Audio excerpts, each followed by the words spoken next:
got a little bit more out of the military public affairs types on the recent combat debut of the F-35B in Afghanistan, and it turns out the $115 million stealth aircraft was used to obliterate a static cache of enemy weaponry.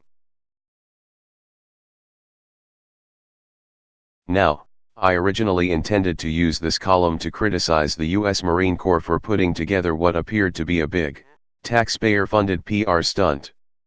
Indeed, my inbox was inundated with press releases, photos, and video from the strike that the service clearly wanted, and subsequently got, covered in the media.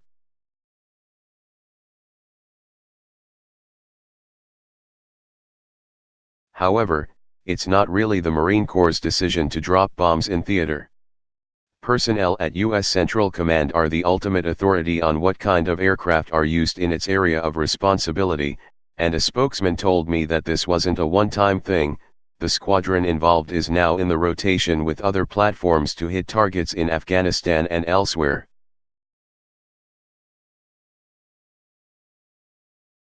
Still, the F-35B in question was launched from a ship somewhere in the Arabian Sea, roughly a 1,000-mile one-way trip, to hit a static target on the ground.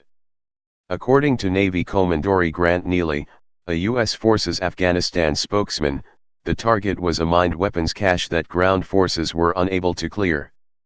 The ground force commander then called in an airstrike, and he received two, a GBU-12 and a GBU-32 JDAM.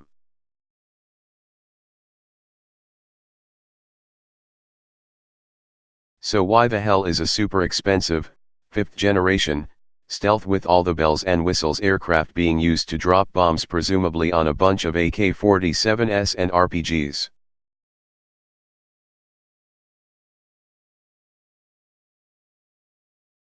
Perhaps I sound like an old man yelling at a cloud here, but using the world's most expensive aircraft to kill a bunch of guns on the ground doesn't seem like the best use of taxpayer money. That's not to mention the fact this particular aircraft, with a range just over 1,000 miles, probably had to get aerial refueling on the way in and on the way out aircraft at Bagram Airfield and other sites in Afghanistan.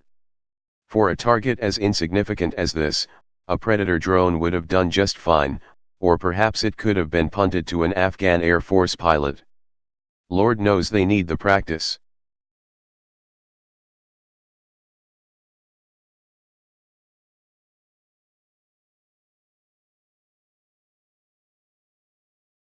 On the same day the strike took place, Deputy Secretary of Defense Patrick Shanahan implored his department to work at all levels to find ways to save time and money in a post on Twitter.